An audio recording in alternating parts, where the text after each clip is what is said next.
रविवारी राज्यात सर्वत्र होळीचा उत्सव सुरू होता। याच दरम्यान मुंबईत महायुतीच्या घडामोडींना वेग आला होता।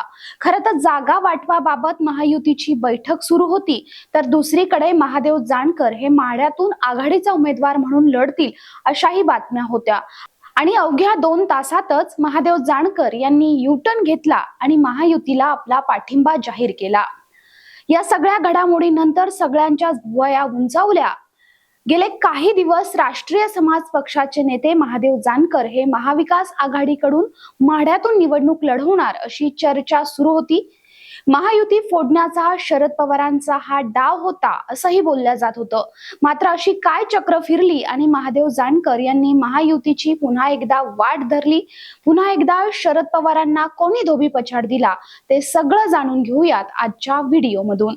नमस्कार, मी भाग्यश्री आणि आपण पाहत आहात बखर लाईव्ह।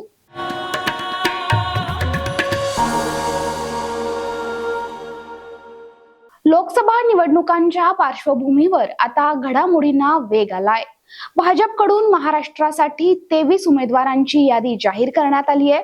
राष्ट्रवादीत उभी फूट पडल्यानंतर महायुतीत फूट पडण्याचे प्रयत्न शरद पवार गटाकडून होताना दिसतायत। या सगळ्याच पार्श्वभूमीवर महादेव जानकर यांना देखील महायुतीतून बाजूला सारत आघाडीत घेत माढ्यातून महादेव जानकर यांना जवळपास उमेदवारी निश्चित मानली जात होती। याच दरम्यान जानकरांनी शरद पवारांची भेटही घेतली होती, तर माढ्यातून महाविकास आघाडीचा उमेदवार हे जानकरच असतील अशा बातम्याही मध्यंतरी आल्या होत्या।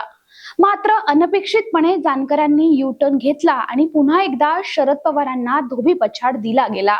आणि हा धोबीपछाड पुन्हा एकदा देवेंद्र फडणवीस आणि पंकजा मुंडे यांच्या मध्यस्थीमुळे बसला।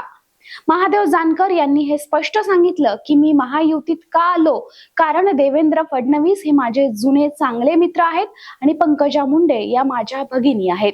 या दोघांच्या मध्यस्थीमुळेच मी पुन्हा एकदा स्वगृही परतलोय असं जानकरांनी स्पष्ट केलंय। महायुतीत परतल्यानंतर जानकर आणि देवेंद्र फडणवीस यांनी एकमेकांना मिठी मारलेला फोटोही चांगलाच व्हायरल झालाय।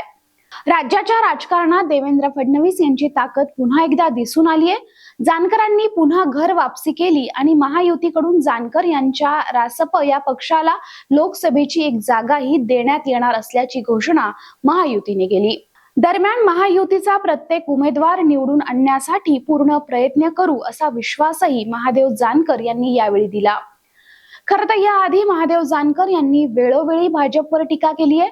ज्या वेळी पंकजा मुंडे यांना डावललं गेलं त्यावेळी देखील त्यांनी टीका केली आहे। आता मात्र समीकरणं वेगळी आहेत, कारण पंकजा मुंडे यांना खासदारकीचं तिकीट मिळालंय आणि भाजपनं महादेव जानकर यांना देखील जवळ केलंय। त्यामुळे या सगळ्या समीकरणांचा फायदा भाजपला किती होतो हे आता बघावं लागेल। हा व्हिडिओ जर आवडला असेल तर लाईक करा, शेअर करा, आमच्या चॅनलला सबस्क्राईब करा। तुमच्या प्रतिक्रिया आमच्यासाठी महत्त्वाच्या आहेत, त्यामुळे कमेंट नक्की करा।